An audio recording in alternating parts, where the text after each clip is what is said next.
नमस्कार, स्वागत है आपका हमारे इस बेहद ही खास कार्यक्रम में और मैं हूं आपके साथ रणजीत कुमार। और आपकी समस्याओं का समाधान करने के लिए हमारे बीच उपस्थित हैं आचार्य श्री लोकेश धमीजा जी। आचार्य श्री, आपका बहुत बहुत स्वागत है। नमस्कार।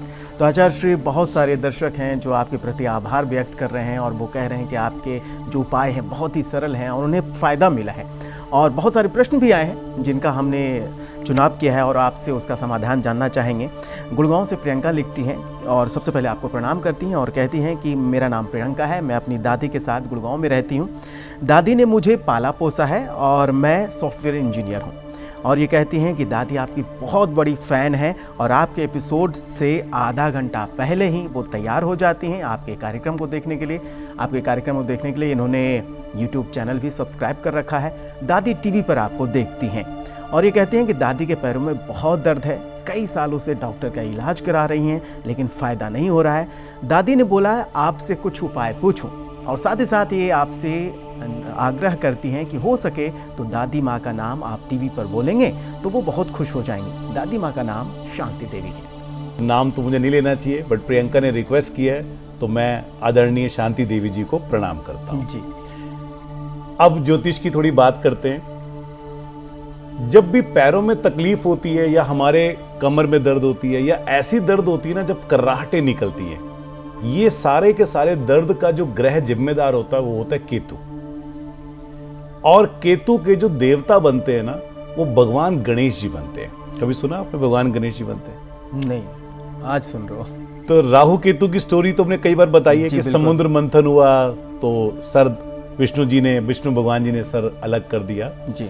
तो केतु का सर नहीं था और गणेश जी का भी सर जो था वो हाथी का अलग से लगाया गया। तो केतु जी के देव भगवान गणेश माने जाते हैं। तो उनकी आराधना से हमें बड़े फल मिलते हैं केतु को ठीक करने के लिए। क्योंकि आपने बोला पांव में दर्द हो रहा है तो पांव के दर्द का आपको एक अच्छा और सटीक उपाय बताते हैं। हालांकि डॉक्टरी और मेडिकल एडवाइस और ट्रीटमेंट आपको साथ साथ करते रहना। जब भी कभी कुंडली में केतु की दशा आती है, केतु की भुक्ति आती है, केतु का अंतर आता है और केतु की पावर खराब हो, पावर अब सभी दर्शक जानते हैं, मैं बार बार बोलता हूं, या प्लेसमेंट वाइज खराब हो, तो आप सफेद और काला दो रंग वाला जो कंबल होता है, ऊनी कंबल, वो मंदिर में जाके गणेश जी के चरणों में अर्पण कीजिए या गणेश जी के चरणों में रखकर बाहर किसी भी जरूरतमंद को दे दीजिए। ये केतु का जनरल उपाय है जिससे केतु ग्रह को हम लोग ठीक करते हैं।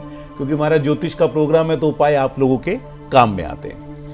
अब पैरों में किसी के दर्द है तो आपने कई बार आयुर्वेदा का ट्रीटमेंट भी सुना होगा। वो चांदी का छल्ला जो है वो पैरों में डलवा देते हैं या रेशम का धागा डलवा देते हैं। तो हमारा ज्योतिष का भी उपाय बनता है, जिनके भी पैरों में दर्द रहे, जोड़ों में दर्द रहे, वो 2 चांदी के छल्ले बनवाइए और पैर के अंगूठे पे डलवा दीजिए। ये आपको बहुत आराम देगा। केतु जो होता है ना उसको खट्टी वस्तु में बोलते हैं, यानी कि केला भी हो गया, केला, और 2 रंग वाली जितनी भी चीजें होती हैं, 2 रंग का पत्थर हो गया, चितकबरा यानी कि केला हो गया, ब्लैक एंड व्हाइट कंबल हो गया, ये सब केले हैं। और खटाई, खटास, खट्टी चीजें भी, इमली हो गया जिसको भी हम लोग केला बोलते हैं। तो इन वस्तुओं का दान कर सकते हैं। केले का दान भी आप मंदिर में कर सकते हैं। तो आचार्य श्री ने बहुत अच्छी बात बतलाई। उपाय तो ठीक है लेकिन घर के बड़े बुजुर्ग हैं, उनका सम्मान कीजिए, उनकी बातें मानिए तो भी आपकी समस्याओं का समाधान होगा। और बहुत बड़े बड़े इंडस्ट्रियलिस्ट और बहुत सारे लोग हैं जो बिजनेसमैन हैं, बहुत सारे लोग अपने घर की समस्याओं से परेशान हैं, इंडस्ट्रीज, कॉरपोरेट, सब आचार्य श्री से कंसल्टेशन बुक करके अपनी समस्याओं का समाधान पा रहे हैं। तो आप भी कंसल्टेशन बुक करके अपनी समस्याओं से निजात पा सकते हैं। आप फेस टू फेस, टेलीफोनिक या वीडियो कॉन्फ्रेंस के ज़रिए जो है कंसल्टेशन बुक कर सकते हैं और जो भी समस्या है उससे आप दूर हो सकते हैं। आपके टीवी स्क्रीन पर जो नंबर फ्लैश हो रहे हैं उस पर भी कांटेक्ट करके अपनी समस्याओं का समाधान पा सकते हैं। आचार्य श्री, दूसरा प्रश्न ले लेते हैं और वो है विनय जी का, और ये अपनी कुंडली के बारे में पूछ रहे हैं। तो जैसा कि इन्होंने अपना नाम विनय बताया, जन्म की तिथि है इनकी 1 मार्च 2010, जन्म का समय है रात्रि 8:10, स्थान है दिल्ली। मेरा नाम राजीव है और मैं लुधियाना में रहता हूँ। मुझे अपने बेटे विनय के बारे में पूछना है। विनय इनके पुत्र हैं? जी, अपने पुत्र के बारे में पूछ रहे हैं कि मेरा बच्चा पढ़ने में तो अच्छा है लेकिन अभी 9वीं क्लास में है, इंजीनियरिंग करना चाहता है, क्या इसको इंजीनियरिंग की परीक्षा देनी चाहिए? कोई उपाय बताइए। कोई और लाइन ज़्यादा सूट करेगा ये भी बताइए, कृपया सुझाव दीजिए। विनय, विनय इनके पुत्र का नाम है ना? हाँ, विनय इनके पुत्र का नाम है। तो राजीव जी, हमने विनय की चार्ट बना दी है, विनय की कुंडली बनाई है। आप कह रहे हैं पढ़ाई में ये बहुत अच्छा अभी काम कर रहा है ना? जी। तो अभी तो छोटा ही बच्चा है, 2010 का डेट ऑफ बर्थ है, तो 8वीं या 9वीं क्लास में, 9वीं क्लास में है ना। देखिए, अभी बच्चे की चंद्रमा की दशा चल रही है और पढ़ाई के लिए हमारे जो कुंडली के घर जिम्मेदार होते हैं ना, वो होते हैं दूसरा, चौथा, पांचवा, 9वां और 11वां। चौथा घर हमारा जो होता है प्राइमरी एजुकेशन का होता है, माँ का भी होता है, और माँ मेरे ख्याल से अनपढ़ भी होना तो भी बच्चे को शुरू में सब कुछ पढ़ा देती है जी। और पांचवा घर जो होता है वो इंटेलिजेंसी का होता है, क्रिएटिविटी का होता है, और हमारा प्राइम हाउस होता है एजुकेशन का। 9वां घर हमारा हायर एजुकेशन का होता है, यानी कि जब आप पोस्ट ग्रेजुएशन करना चाहें, आगे बढ़ना चाहें, तो 9वें घर का सपोर्ट चाहिए। और 11वां घर हमारा लाभ का होता है, यानी कि उस पढ़ाई से हमें कितना लाभ मिलने वाला है।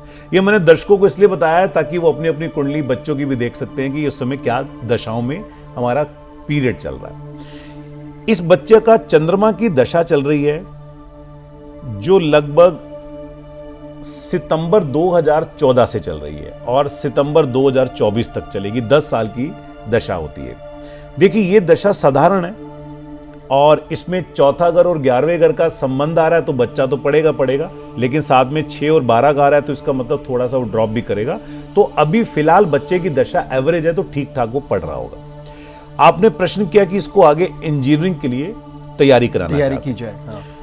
तो राजीव जी, बिल्कुल कराइए, कोई दिक्कत नहीं है। आप इंजीनियरिंग की तैयारी करा सकते हैं, लेकिन जिस प्रकार आप बता रहे हैं कि बच्चा थोड़ा शरीफ और बोला बाला, वैसा है नहीं एक्चुअली में। देखिए, चंद्रमा जब 12वें घर में आ जाता है तो वो थोड़ा सा बुद्धि को कुटिलता की तरफ ले जाता है, यानी कि वो पढ़ाई को भी छुड़वा देता है कई बार। तो इस बच्चे का जो चंद्रमा है वो 12वें घर में है। शनि जब लग्न में आ जाता है पहले घर में, तो मंगल बद का कारक बन जाता है। हालांकि ऐसा नहीं होता कि हमेशा उसके नेगेटिव इंपैक्ट मिलते हैं, अच्छे भी मिलते हैं, बट मैं बात कर रहा हूं जिनसे उसको परेशानी आ सकती है जी। और पावर की बात करते हैं तो चंद्रमा के बाद जो मंगल की दशा लगेगी ना, ये चंद्रमा से बहुत वीकर है।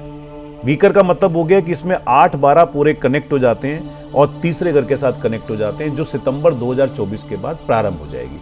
तो मंगल में जो अभी बच्चा इतने अच्छे रिजल्ट चंद्रमा के पीरियड में दे रहा है, वो मंगल में दे नहीं पाएगा। और इंजीनियरिंग की पढ़ाई करने का टारगेट क्या है सबका? IIT जी। IIT के एंट्रेंस क्लियर करने के लिए बहुत मेहनत चाहिए, लक भी चाहिए। इसलिए मैं दोनों चीजें बात करूं कि कर्म और हमारा भाग्य दोनों काम करते हैं। तो अब मंगल की दशा 7 साल की थोड़ा बच्चे के लिए स्ट्रगल बना के रखेगी। तो एक तो आपको एक सुझाव है कि इसको फोर्स मत कीजिएगा जी, कि मुझे इसको इंजीनियर ही बनाना है ना। आजकल पेरेंट्स बड़ा फोर्स कर देते हैं, क्योंकि शायद ये एजुकेशन में उतना अच्छा रिस्पॉन्ड आगे नहीं कर पाएगा। बीटेक इसके लिए सूट करता है, इंजीनियरिंग इसके लिए सूट करता है, लेकिन अच्छा कॉलेज में एडमिशन आने के लिए इसको बहुत प्रयास करना पड़ेगा। और अगर आप और लाइन के बारे में बात करते हैं तो लॉ का फील्ड इसके लिए बहुत अच्छा है। आप इसको अगर एडवोकेट बनाना चाहें, लॉ की फील्ड में ले जाना चाहें, तो इसके लिए बहुत अच्छा है। कुछ सरल उपाय भी बता रहे हैं जो इसके लिए बहुत लाभदायक देंगे। बारिश में बच्चे को स्नान कराइए, जब जब बारिश आती है तो वर्षा का स्नान इसके लिए बड़ा अच्छा है।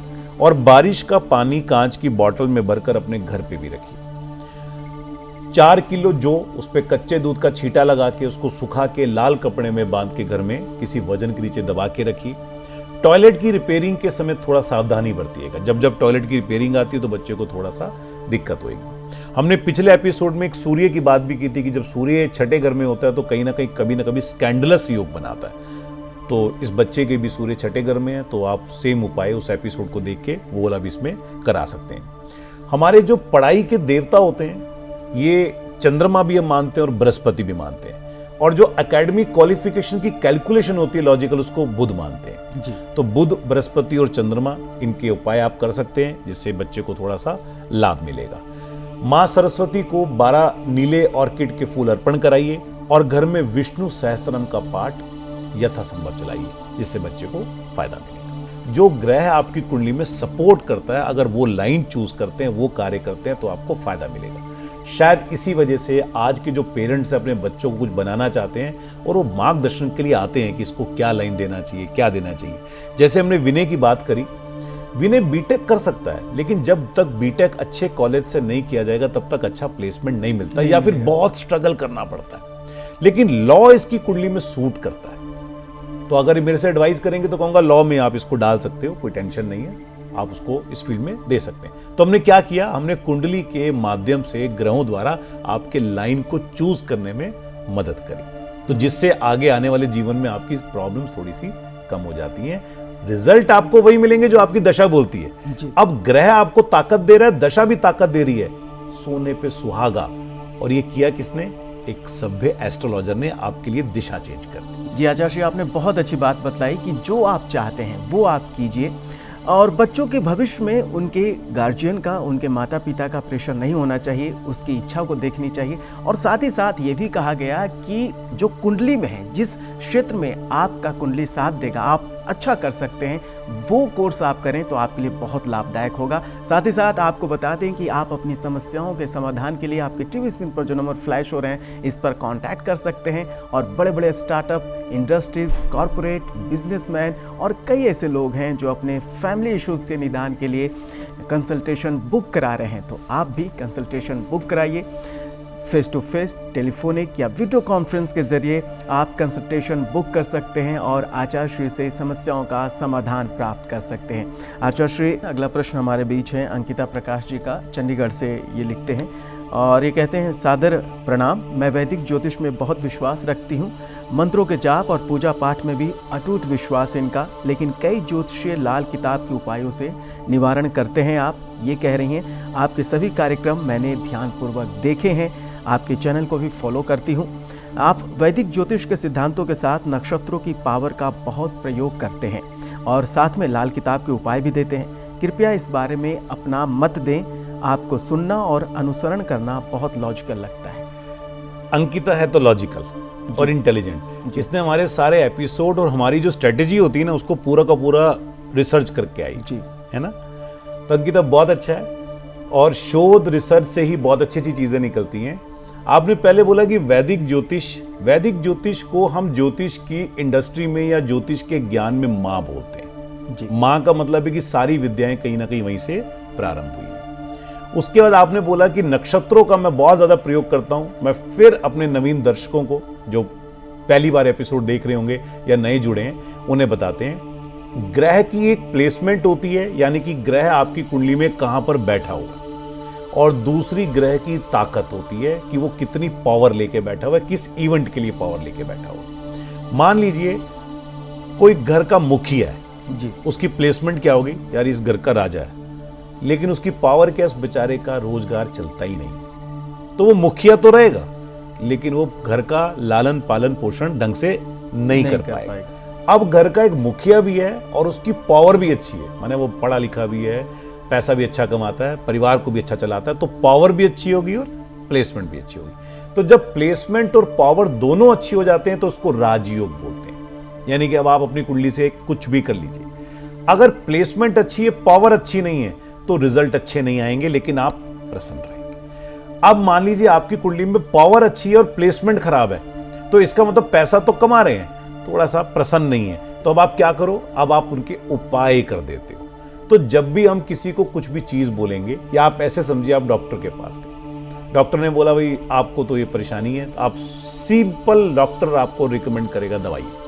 ज्यादा परेशानी है तो क्या रिकमेंड कर देगा, सर्जरी। ऐसी है ना जी। ऐसी ही एक एस्ट्रोलॉजर भी डॉक्टर की तरीके से पहले आपको बताता है आपके भविष्य में क्या हो सकता है, एक संभावनाएं होती हैं बेस्ड ऑन एस्ट्रोनॉमी कैलकुलेशन, जो साइंस के ग्रहों की मूवमेंट है। अब जैसे हम बोलते हैं कि ये समस्या आने वाली है, तो सीधा व्यक्ति ने क्या बोलना है, निदान कर दीजिए जी, निवारण कर दीजिए। तो अंकिता लाल किताब रेमेडीज की बहुत ही पावरफुल किताब है। जो मंत्र उच्चारण आप करते हो, पूजा करते हो, नो डाउट इसमें इतनी शक्तियां हैं, इसके अंदर इतनी पावर है कि इनसे हम काफी चीजों को बदल सकते हैं। लेकिन जब हमारे पास और लिटरेचर भी अवेलेबल है, यानी कि मंत्रों का भी प्रयोग करेंगे हम लोग, पूजा पाठ का भी प्रयोग करेंगे, और साथ में हम लोग लाल किताब के कुछ ऐसे उपाय करें, तो हमारी रेमेडीज की जो वैल्यू है और कैलकुलेशन है वो बढ़ जाएगी। तो इसलिए हम लाल किताब के उपायों को यूज करते हैं, और विश्वास कीजिए ये उपाय बहुत काम करते हैं। थोड़ा सा एग्जाम्पल आपको और बताते हैं कि लाल किताब के उपाय काम कैसे करते हैं, या लाल किताब के उपाय को किस प्रकार से यूज करते हैं। मान लीजिए किसी का एक्सीडेंट हो गया और उसकी टांग में जहर फैल गया जी, और डॉक्टर कहता है कि अगर बॉडी को बचाना है तो टांग काटनी पड़ेगी। अगर आपकी कुंडली में ग्रह खराब है और वो इतने बुरे प्रभाव दे रहा है कि वो तलाक करा सकता है, वो कुछ और डेंजरस चीजें कर सकता है, तो क्या करेंगे? उस ग्रह को काट देंगे, यानी कि उसको नष्ट कर देंगे। तो नष्ट करने का तरीका लाल किताब में दिया हुआ है। मेरे ख्याल से आपको क्लियर हो गया होगा। दूसरा एग्जाम्पल समझिए, दो दुश्मन बैठे हुए और आप चाहते हो कि इन दोनों दुश्मनों के बीच में ना यार दोस्ती करानी, हम दोनों को खोना नहीं चाहते, तो आप क्या करेंगे? जो दोनों का दोस्त है उसको बीच में ले आएंगे जी, यही करेंगे ना। बिल्कुल। तो अगर आपकी कुंडली में एक जगह दो ग्रह ऐसे बैठे हुए हैं जो आपस में शत्रुता रखते हैं, तो उनके मित्र को ले आइए ना। जब आप उनके मित्र को लेके आएंगे तो उनके बीच में एक ब्रिज बन जाएगा, यानी कि आपस में लड़ाई नहीं करेंगे। तीसरा, बच्चा पढ़ता नहीं है तो डॉक्टर मास्टर जी क्या करते हैं? बच्चे का कान पकड़ते हैं ना, कान पकड़ के उसको उठक बैठक कराते हैं, मैंने उसको डांटते हैं। तो अब अगर आपका ग्रह खराब है और आपको उस ग्रह को पॉलिश करना है और प्रयोग करना है और ऐसी परिस्थिति में कि उसका नेगेटिविटी निकाल सकते हैं, तो सेम फंडामेंटल यूज करेंगे। जैसे एग्जांपल दे देते हैं, गाय जो होती है वो शुक्र होती है जी। हमने उसको चारा खिलाया, तो चारा खिलाने के बाद गाय ने क्या किया? सारा शुद्धिकरण लिया, चारा खाया, बाद में उसका जो नेगेटिव पार्ट था वो गोबर के रूप में निकल गया। तो हमने वही चीज यूज करी जो प्रैक्टिकल लाइफ में यूज करते हैं। और एग्जांपल सुनिए चौथा, अब अगर कोई बच्चा इंटेलिजेंट है, बहुत अच्छा पढ़ता है, लेकिन हम चाहते हैं कि यार ये डाइवर्ट नहीं हो, किसी गलत चीजों में ना पड़े और अच्छे मार्क्स ला सकता है, तो आप इसको क्या करेंगे? आप नष्ट तो नहीं करेंगे, आप इसको दूर भी नहीं करेंगे, आप उसकी नेचर को परिवर्तित करेंगे कि कहीं पर भी गलत नहीं जाए। तो मान लीजिए आपकी कुंडली के 5वें घर में जो एजुकेशन का हाउस है, वहां राहु बैठा हुआ है, और राहु की एनर्जी क्या है? राहु एक सुपर इंटेलिजेंट प्लेनेट है, हमें उसकी पावर चाहिए। तो अब हम क्या करेंगे? वहां पर राहु की नेचर को चेंज करने की कोशिश करेंगे। तो वहां 52 ग्राम चांदी का हाथी गंगा जल में डिप करके रखेंगे ताकि उसकी नेचर परिवर्तित हो जाए। तो आप देखो, हम जो प्रैक्टिकल लाइफ में चीजें कर रहे हैं वही तो यहां पर कर रहे हैं। तो हम उसी प्रकार से लाल किताब के उपाय करते हैं जो उनके प्रिंसिपल्स को वो यूज करके रेमेडी करने में बेनिफिट देती है। तो आप विश्वास करिए, लाल किताब के उपाय प्रेडिक्शन के साथ काम करते हैं। लास्ट में आपको एक जिस्ट बता देते हैं, जब भी कोई क्लाइंट कस्टमर आपके पास कुंडली पूछने आता है, पहले उसके नक्षत्रों को, ग्रहों को एनालिसिस कीजिए, देखिए उसके साथ क्या घटित हो सकता है, फिर उसके बाद उपाय दीजिए जी। तो उससे हमेशा संभावनाएं अच्छी जाएंगी जी। बिल्कुल, बहुत अच्छी बात बताई आपने आचार्य श्री, और इन उपायों को करके आप अपने क्षेत्र में बहुत आगे बढ़ सकते हैं। और साथ ही साथ आपको कहना चाहेंगे कि आप अगर एस्ट्रोलॉजी, टैरो कार्ड, न्यूमरोलॉजी या वास्तु में अपना करियर बनाना चाहते हैं तो आपके टीवी स्क्रीन पर जो नंबर फ्लैश हो रहे हैं उस पर आप कांटेक्ट कर सकते हैं। आचार्य श्री स्वयं क्लास लेते हैं और इन क्षेत्रों में करियर बनाकर आप अपने जीवन को एक नया आयाम दे सकते हैं। आचार्य श्री, हमसे जुड़ने के लिए आपका बहुत बहुत धन्यवाद। नमस्कार।